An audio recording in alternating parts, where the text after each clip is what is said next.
All righty, hold on. Okay.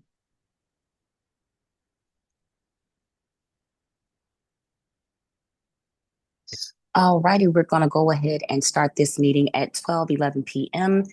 My name is Christy Angel. I am the president for the Citywide Council for District 75 and the chair for Outreach. Today, we do have the Manhattan Psychology Center here, where they will be talking about functional behavioral assessments and behavioral intervention plans. We do have Miss Ariel Kornblum, who will be giving us the presentation and walking us through our Q&A on today. We also have interpretation for Mandarin, Spanish, and Bengali. I would like to go ahead and give the floor over to the Spanish interpreter for your instructions.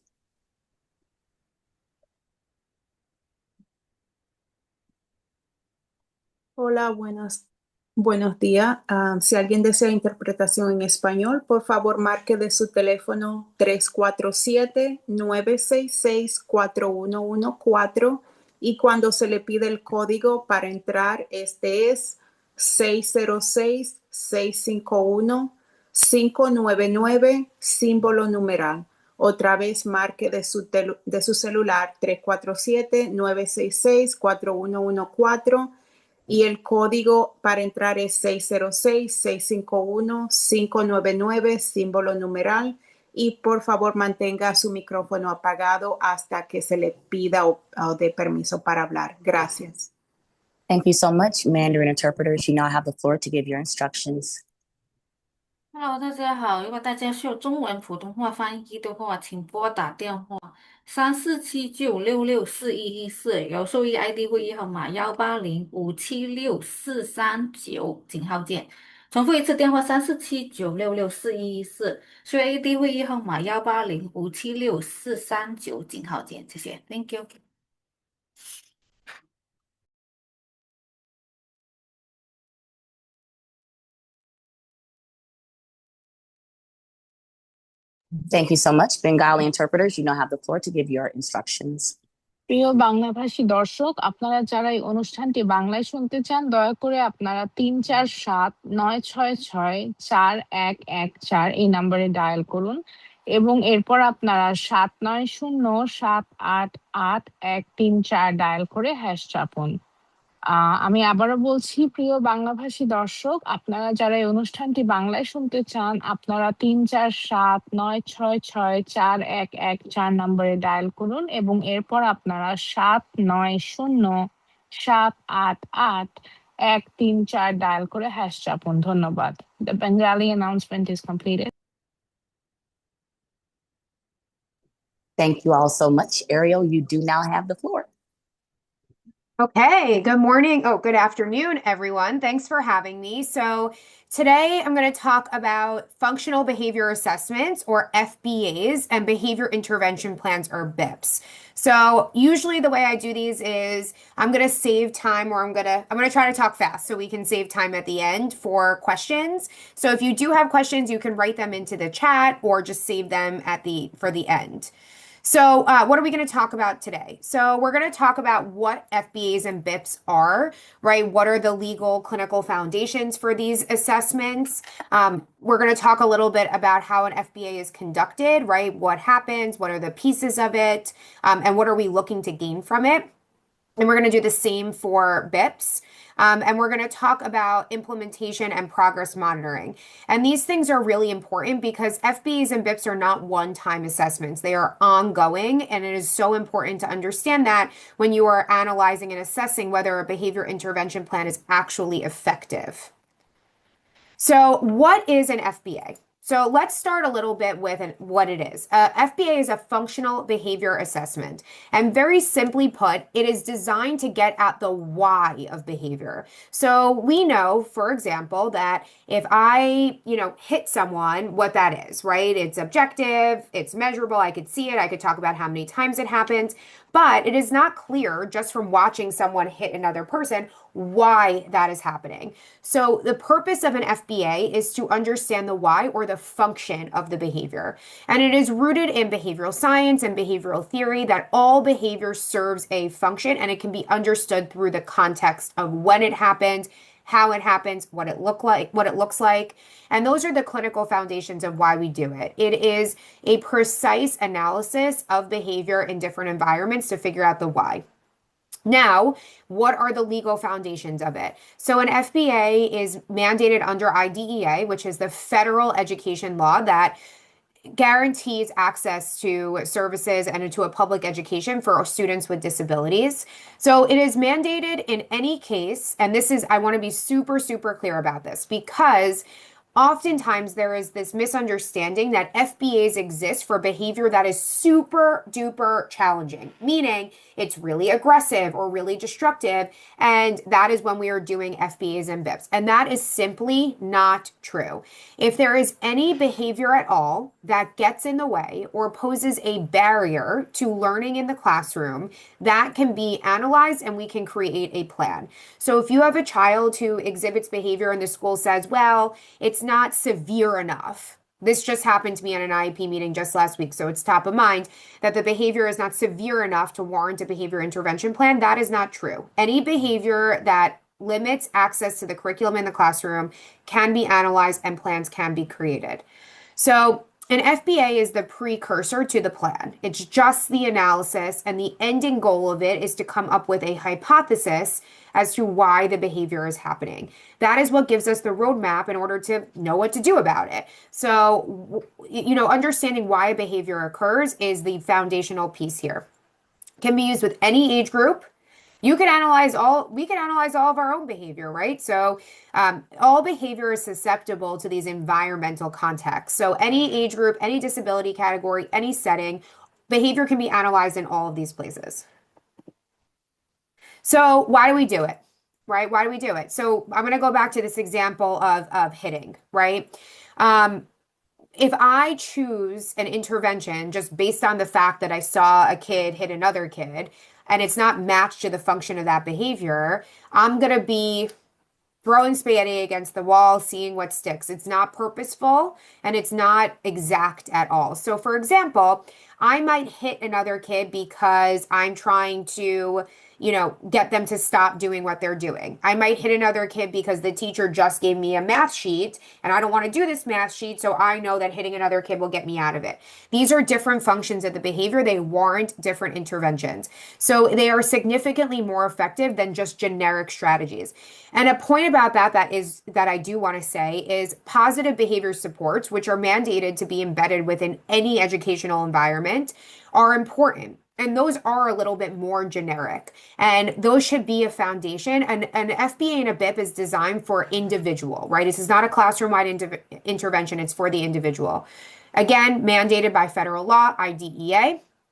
It's supposed to reduce the reliance on punishment-based approaches. So something I want to say about this is that punishments, they have a time and a place, but there is zero research and data to support that they have meaningful impact on long-term behavior. So part of the most important part of a behavior plan, which we're going to talk about, is everything that we're doing to set the student up for success rather than how we address the behavior when it actually happens. FBAs and BIPs, they both get written into a full report. Most of the time, BIPs will have very nice little charts in them that show exactly what to do before a behavior, what a behavior looks like, what to do after a behavior. And the importance of this is it's a shared framework, right? Every teacher, every related service provider, year after year can come back, the school psychologist, the school social worker, parents can look at this and know what to do. And the way that these behavior plans are written and the FBAs are written is in a way where they can be understood that if I wrote it, anybody on this call should be able to read it and understand what I'm talking about and what the hypothesis is. So the ABC framework is it's not the end all be all, but it's a huge cornerstone of FBA. So I'm sure many of you have seen ABC charts before. They're pretty all over the place, very common in educational environments. So the A stands for the antecedent. That is what is happening immediately before a behavior. So let's say take the example of the hitting again.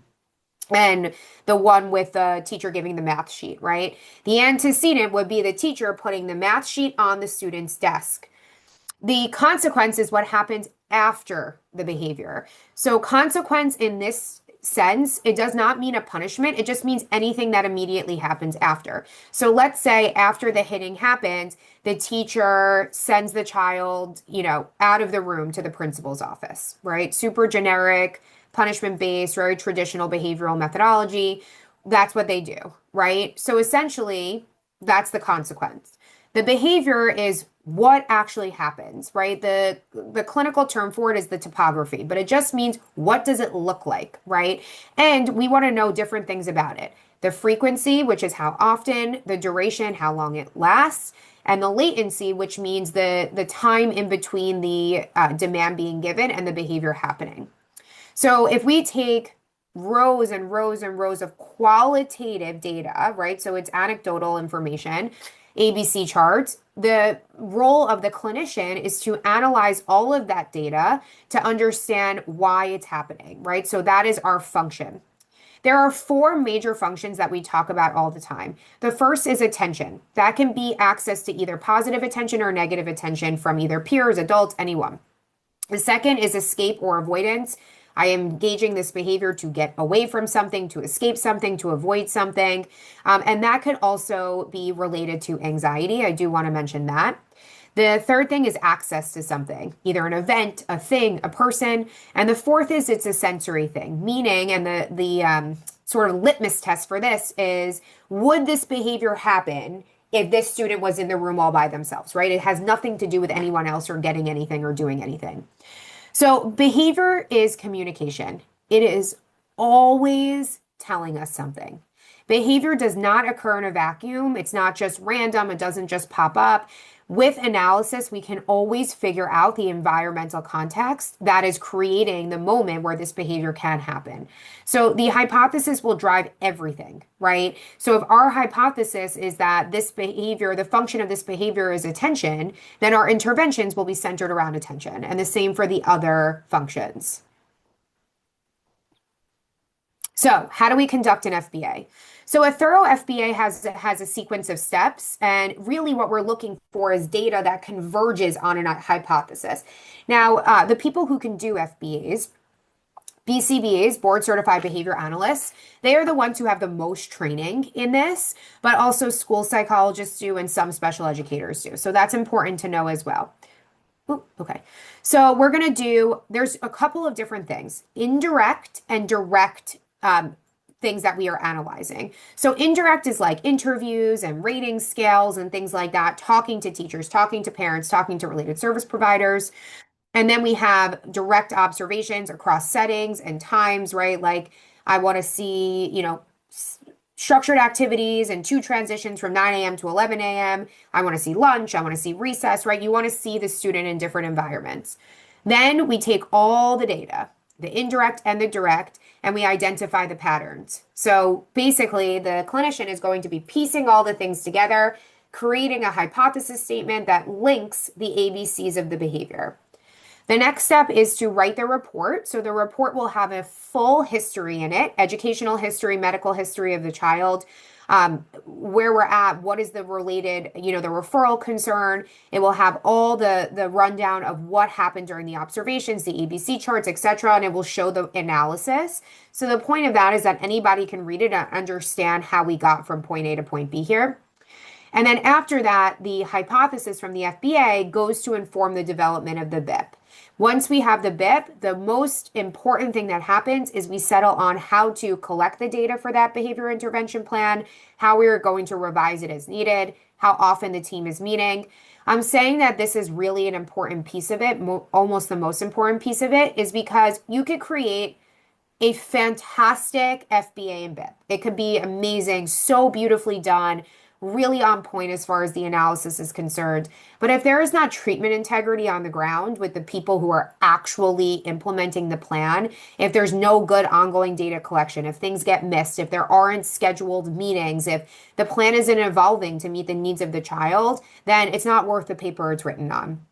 So it's so important to understand that the team needs to meet. The plan is a living document. It should be updated very regularly.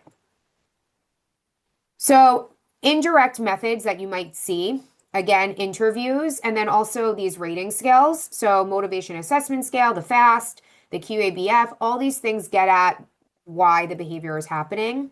Full record review, any prior eval, incident reports, medical history, IEPs, neuropsychs, OT reports, anything. If appropriate and the student can participate, their own self-report.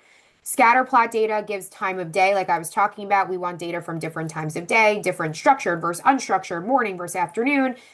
Again, we're looking at patterns. The indirect data will guide the observation, but it needs to be put with the direct observation methods in order to create a hypothesis. So the ABC charts we talked about, interval recording means like recording behavior during certain intervals of time. Again, the frequency, the duration, the intensity of the behavior, that's something that needs to be documented for the baseline data. Observations need to be conducted. They can't be conducted by someone else who's giving a secondhand report. The clinician doing the evaluation needs to do it. The general recommendation is 3 to 5 observations across different times, different times a day, different kinds of activities in order to get a full picture. So I have examples of functional hypotheses here, but the template is above. So when this antecedent happens, let's go with the when it's time for math in the classroom, the student will engage in hitting, which results in leaving the classroom, right? So here's another example. When non-preferred tasks are presented during unstructured times, Marcus is engaging in verbal refusal, table swiping, like swiping the stuff, which results in the removal of the task and pure attention. The behavior appears to serve a function of escape from the demands and also access to attention. Super important to understand that there can be multiple functions for every behavior. That is honestly more likely than not. Behavior is, we're humans. It's not super clean. It doesn't always fit into a box and it changes. So what's the BIP? The BIP is the plan. Simply put, it's how we take everything that we learned and we put it into action. It is legally required component of the IEP. So for those of you who are very familiar with the different parts of an IEP, there's a page on the IEP where it has checkboxes for if a child requires additional behavioral support. If you have a child who has a one-to-one behavior paraprofessional, you always will see the yes box checked off here. And if it is checked off, it is legally required component of the IEP. So this is super important to understand. FBA and BIP are part of your child's legal educational paperwork, just as important as the IEP. The BIP is not just for like one person to do. It's not just for the para. It's for everyone. Classroom teachers, paraprofessionals, related service providers, whoever is covering lunch and recess. The focus is, so something I always like to tell families is that if you focus on replacement behavior, which is something that is functionally incompatible with the behavior. So for example, if we go to hitting, if I am, writing something with my right hand, right? I can't actually hit someone with my right hand as I'm writing. So functionally incompatible. Our focus for a BIP is always on teaching replacement behaviors, not just reducing the problem ones. And if you work on increasing a positive replacement behavior, what will happen is the challenging behavior will just naturally drop off and the chart should look like this. They should cross each other. So we're not just focusing on how to reduce the problem behaviors because we need to give the students something else to do that meets their needs. So it is so important to understand if you see a behavior plan that's all about like, okay, when this happens, this punishment happens, when this behavior, this punishment happens, I promise you that is not going to work. It's absolutely not going to change the behavior. The BIP is a living document. It needs to be reviewed and revised very frequently. It is so important that as a parent, you understand who is the case manager, who is the person who is responsible for overseeing the behavior plan, and it's always grounded in functions. If you start to see a behavior plan and you read the FBA and it's so clear that the behavior is mediated by avoidance or escape, but that the interventions don't seem to line up with that, that is something to note and something to ask about. So the components of a BIP, right? So there are 3 levels, the prevention, right? sorry, which is the antecedent stuff, the teaching and the response. So we need to have clear, observable description of the target behavior or behaviors, right? So what does that mean? It means that if I read what the definition of the behavior was and I understood it to look like X, I need to be 100% sure that any person who reads that same definition will also expect to see the same thing that I expect to see. So it needs to be as specific as possible and as objective as possible. The second thing we need to see is the functional hypothesis, which is the summary of the function of the behavior or the behaviors, even when there's multiple functions involved. We want to see antecedent strategies, what the replacement behavior is, and what the consequence strategies are. Now, not everything that I'm going to talk about applies to every plan. So if you have a student who has extremely escalatory behavior, aggressive, self-injurious, there needs to be a crisis and a safety plan in there. So if that behavior is coming up, you need to see that is reflected in the BIP. We need a data collection plan.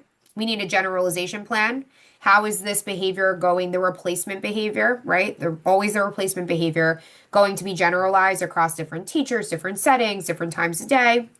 There needs to be a timeline for when the first check-in is, when the second check-in is, how often, how to communicate data collection and fidelity checks. Who is the case manager who's checking in?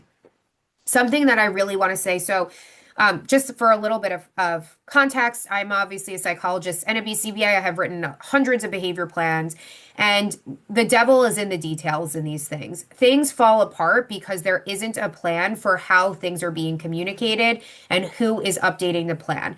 Again, a plan that doesn't have fidelity checks, the data collection is inconsistent, there isn't good family communication, is not worth anything. So it unfortunately really falls to the parent to make sure that you are checking in very regularly to understand how all these things are happening. If you have a question of like, I haven't heard from this school about this behavior plan in a few weeks, that's a problem. So as far as advocacy is concerned, advocating for the communication and the check-in meetings is critically important. So what are some examples of antecedent strategies? The word antecedent is a jargony word. It just means before. What are we doing before the behavior happens? The goal, always, 100% of the time, is to stop the behavior before it starts, right? Always. So how can we do that? We can get set up for transitions. We can use visuals, schedules to increase predictability for kiddos who struggle with anxiety. I always tell parents, anxiety thrives in the unknown. So if you bring known to it, you're going to increase predictability, reduce anxiety, and maybe reduce challenging behavior. Embed preferred activities and high probability requests before harder demands. So there's a term for that, PREMAC principle. Adjust seating, lighting, noises if you are dealing with a student who has sensory concerns. Consistent routines, clear expectations, say what you mean and mean what you say, super important in a class. Non-contingent reinforcement might be important, especially for a child who is really attention seeking. We might start off by just providing attention, positive attention before any sort of challenging behavior occurs. And then we start to layer in demands and tasks from there. The last thing I think is really important to say is that behavior plans can't just be implemented by anyone. They require a foundation of rapport, a relationship, an understanding that you as the adult or the adult in the classroom or the para or the related service provider is there to help the child. If there is a contentious relationship, we need to pare the whole thing back and start with rapport building before we get into a plan. Consequence strategies. Again, consequence doesn't mean punishment. It just means after for the sake of the ABCs, right? So we might withhold consequences that maintain a problem behavior when extinction. So they would call that putting the behavior on extinction. Planned ignoring, right? Withdrawing attention. Error correction, which is just correcting the error, which is a consistent response to a problem, but it's calm, it's brief. It's sort of like, let's just get back in there and do what needs to be done. We might be talking about behavior contracts, reinforcement systems, token economies. asterisk, very important, for kids who respond to that kind of a thing. That is kind of stuff is not a great fit for every student. And it's one of these kind of things that requires a lot of ongoing support. You do not set it and forget it with a token economy system. It needs to be updated very, very regularly. Natural consequences when appropriate, right? So logical outcomes rather than artificial punishments. Those things are really important. Generally speaking, with consequences, we want it to be as natural as possible. So we want to be able to differentially reinforce the replacement behavior, right? So essentially, we want to be able to mostly ignore the really challenging behavior, reinforce the positive pro-social replacement behavior, because again, that will naturally help us get to where we're going. So fidelity is so important. I know I've said this a number of times already, but it really is the cornerstone. Every person on your child's team has to implement the plan consistently and as written. If it is not done consistently, what we start to see is this doesn't work, that doesn't work, this doesn't work, this plan doesn't work. And unfortunately, it means a very slippery slope into reactive punishment-based discipline. And that is exactly what we do not want. So we always want to front load. Schedule all your meetings for 6 months out. This is what I do with families I work with. Let's get a monthly meeting on the calendar. Let's get our communication system set up. Let's get a Google Doc going, whatever everyone prefers. Behavior data needs to be collected all the time, right? So something I actually ran into a couple of weeks in a meeting with the school is that they were only collecting data during these BIP check-in times, which doesn't really make any sense. Behavior needs to be collected all the time. If there's no progress after 4 weeks, 6 weeks at a max, we got to go back to the drawing board, right? The thing that's really also important here is little victories. We celebrate every single small step towards replacement behavior gains. Anything that is showing more positive behavior, more autonomous behavior, independence, communication, coping, those things are really important. With some kids, the steps are small. They're baby steps, but they still really, really, really matter. Again, the devil's in the details. So as we get older and we're moving along and things are going well, we need a plan for fading the supports. Self-monitoring, self-advocacy. These are behaviors that, depending on the age and the support need of the student, it comes into play at different times, but we want to start to layer in the self-advocacy and the self-monitoring as soon as possible so that the student can participate in their own support. Okay, so I got through that really quickly because I wanted to save a lot of time for questions. But before we get into questions, so these are some things where you can look at the IDEA regs. You can look a little bit at the guidelines for developing a FBA and a behavior intervention plan. But there are things that I want to say. So as a parent, if you have a child who has an IEP and you're noticing that there is behavior that's occurring throughout the day that is limiting your child's ability to learn in their classroom environment, right? Or you're starting to see some school avoidance, some school refusal, some of that kind of stuff that feels new, it's never too early to request an FBA from the team. If you have, a go-to person, a case manager for your child, ask them about the FBA because it is really important that you understand from the beginning how to best support your child and how you can collaborate with the school to do so. And the longer we wait, the harder it is. So anytime you are noticing something, let's definitely get going with doing an FBA. So I see that there are a bunch of questions in the chat.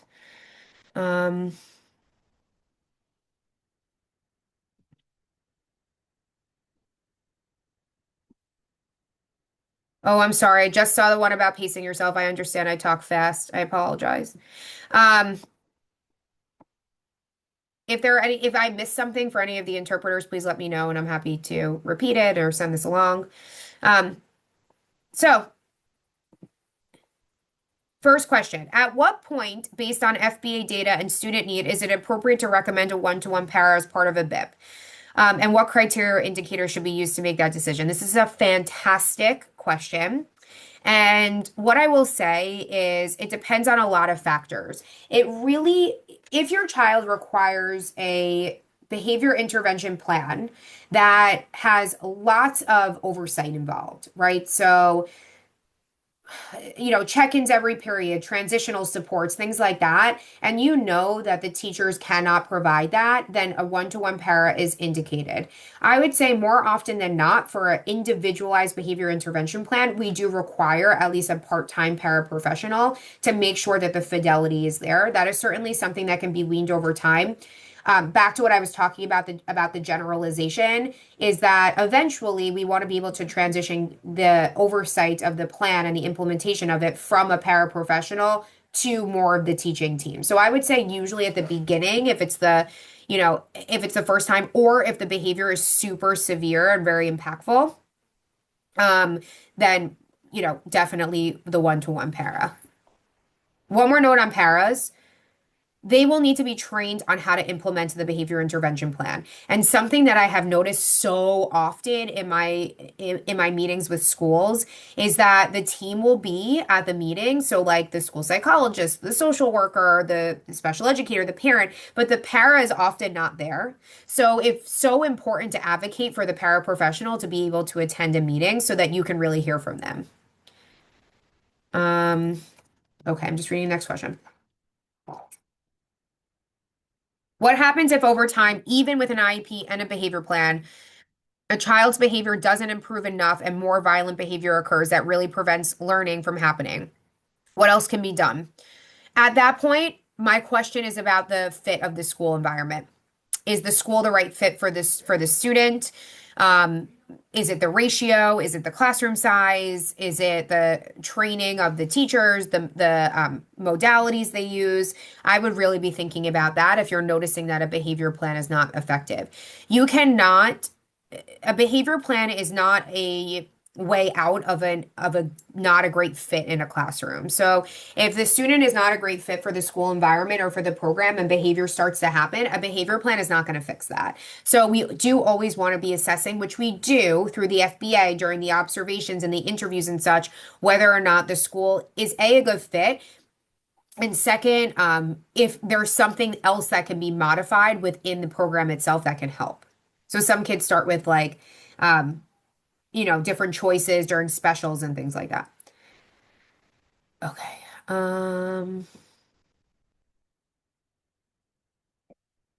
In order to get an FBA for my child, do I have to request it myself or it has to be by the staff? Either one. So absolutely, you ask if you're interested in it. The school might ask. But as far as DOE regulations are concerned, an FBA opening up the IEP to do an FBA is a reevaluation. That's the second question. The doctor does not need to recommend anything.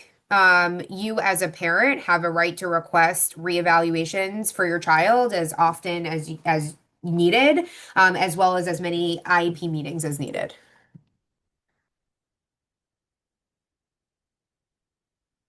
Can you talk a bit more about independence plan or fading supports over time and what that looks like? Yes. So that will look like, so let's say your child requires a behavior plan and they have a one-to-one para in place. And that para is responsible for checking in. Let's say we're doing some sort of reward system token economy. And the chart that's set up is a check-in on 3 target goals, right? During each period of the day, right? So first block, second block, whatever it is. Over time, how could that look faded, right? So we might start off with target behaviors being like, will, keep hands on own body during, transitions in and out of the classroom with 2 reminders or something. Over time, we might fade that to 1 reminder and then no reminders. Eventually, we might say instead of checking in every period, we're going to check in every 2 periods, or we're going to check in on the morning before lunch and then the afternoon after lunch. So that is how things get faded, and it's a systematic process. So, for example, if you have a behavior plan and it works, fantastic. That doesn't mean we're just done. We have to come down the other side, right? So the weaning process and the generalization is critically important, and you still need data that whole time. I see Ariel, this. I did see one. Sorry to jump in really quickly. I don't know if you were able to answer it where someone said, can you revise an FBA without a reevaluation? Did you see that one? Yeah, so I answered that. No, you need a reeval. It's opening up your IEP for an FBA is always a reevaluation. Um, I see this question from Blanca that's in Spanish. I don't speak Spanish. I don't know if someone could, Do we have a uh, Spanish interpreter that can assist? someone, yeah. Yes, the question is, how can I do it? How can I request more help for the child? Sure. So, I would identify who your point person is at the school. So that could either be the special educator in the classroom, school psychologist, social worker, and email them in writing that you want this. So that's your first step. Who gives the BIP training to the paras? Fantastic question. And that is a question that if your child has a BIP, you need to be asking. This is a place where the ball gets dropped. So you do want to know who it is that's doing the training.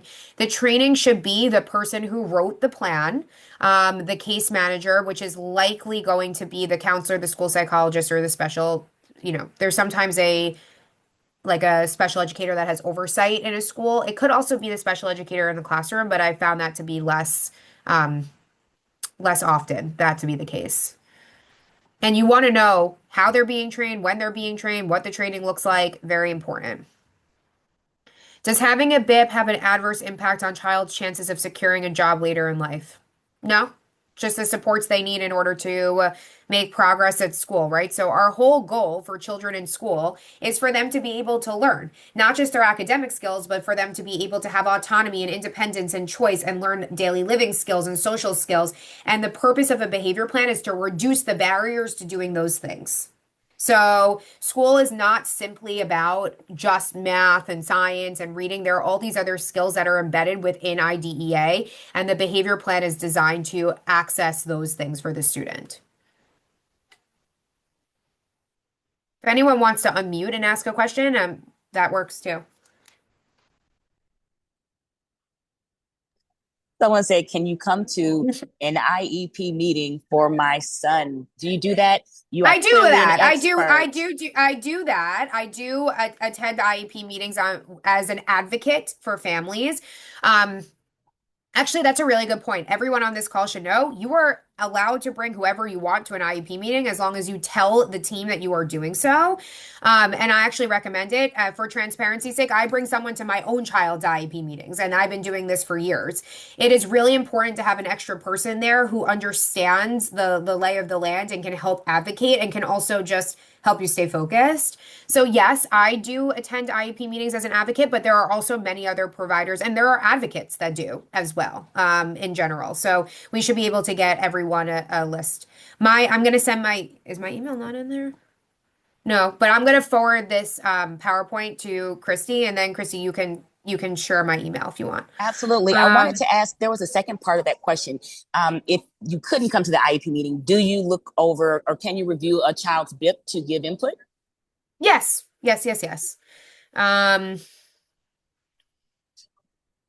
And do you have an organization where they can ask for help, or should they reach out to Manhattan Psychology Group? Yeah, they can reach out to me and we can coordinate next steps as far as advocacy and help is concerned. Is busing or transportation a part of an FBA program? Yes, this is actually a great question. So if your child has accommodations for busing, there can absolutely be parts of the behavior plan that are implemented on the bus. So if you are getting a lot of complaints from the bus driver, the matron, etc., reach out to the school-based team. That is part of their purview. They need to accommodate for those needs on the bus.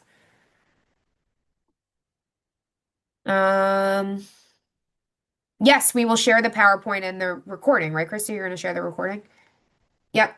We'll share the PowerPoint and the recording for everyone who's attended, but I'll probably blast it out just to District 75 period for you guys, and it'll be on YouTube as well. Oh, awesome. Great. MPG does attend IEP meetings on behalf of every family we work with. That is part of the work that we do. Again, it doesn't necessarily need to be a clinical services agency that's attending. You can also have an advocate. There are parent advocates who are super well versed. My son is in 5th grade and experiencing behaviors For some time, I was told his behavior doesn't warrant any plan, which doesn't make sense to me. No, you just say, I want the plan. I want an FBA. So it is not, you're allowed to request. They have to do the evaluations and then consider the results of the evaluation at the IEP meeting, of which you as a parent are a member of the team. So if the school is telling you that the behavior doesn't warrant any plan, you need data, right? And you just put in writing that you are still requesting a functional behavior assessment. Christy will share my email so you can all contact me if you have any additional questions. Esther, I see you raise your hand. Go ahead. Hi, everybody. My question Hello. was, do they do FBAs in the summertime? Oh, good question. If your child is in an extended school year, they should. I don't know if they could do it if your child's a 10-month student over the summer because it really requires school-based observations. Yes, he does have a 12-month night. He's got 12 month, then yes. Yes. Yes. What happens when the school tells you that the psychologist is not in? Is it the psychologist who performs this FBA? It can be. It could also be the school counselor. It could also be another special educator on site. If that person, I know there's different people who are staffed into the extended school year, but like any of those, there should still be staff able to do it, or they should be able to send someone to do it. And then when I put it in writing, should I explicitly explain all of those options viable if the psychologist or whoever usually does perform the FBA is not there during the summer? I don't think you need to. You just request to say that you want the evaluation and then just write why. Okay, thank you. Um, you're welcome. Oh, yeah. So, Christy dropped my info in the chat. So if you guys And are then looking for there's it. one more question. I have another question related to the BIP impacting a job in Yeah, the I see future. it. Okay. We have, go ahead. Experience where a day hab for an older individual 22 plus has not accepted a student due to behavior support paraprofessional. Can I elaborate on this? Yes. I will say that this is an issue. This is certainly an issue. It's a lot of evidence to the fact that requiring behavior support with documented behavior challenges does, change which kinds of programs and environments are going to be a good fit. What I would offer about that is you want your child, whether they're young or 21 plus, to be somewhere where the team can support them. So, one of the most challenging things that can happen is an inappropriate placement accepts a child or an adult and then it doesn't work out for various reasons. So, if they're not going to accept or due to the behavior support paraprofessional, and this is important, the individual needs the behavior support paraprofessional because lots of times we don't do a great job of the generalization part of the plan, right? So that is really important that if they don't really need that kind of one-to-one support, but they still have it, that a plan gets put in place for weaning off of it so that they can go into a program that will best serve their needs. My son has an FBA and a BIP as well with a one-to-one para, but the school calls me every other day that he is hitting himself and others. I don't want to put him on sedative meds. I understand. They should be redoing the plan then, because obviously what they're doing isn't working. Again, it's a living document. I would request a meeting with the team to ask them to revise the plan so that it is better suited and actually makes a difference. But again, if it's not working, it's not worth anything. It's there to make a difference.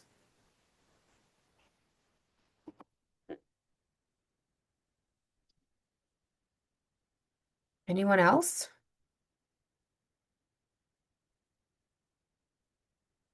No? Okay. Well, thank you for having me. Christy, thank you again. It's always a pleasure to work with you. And what I will say is, please, Christy, share my email. Reach out if you have any questions, even if you're just, wondering about your own child. I'm happy to provide whatever support I can. All right. We have one more question before we I leave. see. Is it Okay. too late to request an FBA if graduation is? No, do it today. Wonderful. Well, guys, I want to say thank you again for coming, Ariel, as always. And no, on June 9th, we're going to have Manhattan Psychology Group back to go over neurodiversity assessments and things of that nature, which will be impactful. As you can see, they always come with great information and great resources. I want to thank you for coming to this Lunch and Learn. We will make sure to send out all of the information and the video, hopefully, if not today. We'll try to get it done by the end of the week. You guys make sure you have a great day on purpose. We are ending this meeting at 12:56 p.m. and releasing all interpreters. Thank you all very much. Bye. Thank you. Thank you. Wonderful workshop.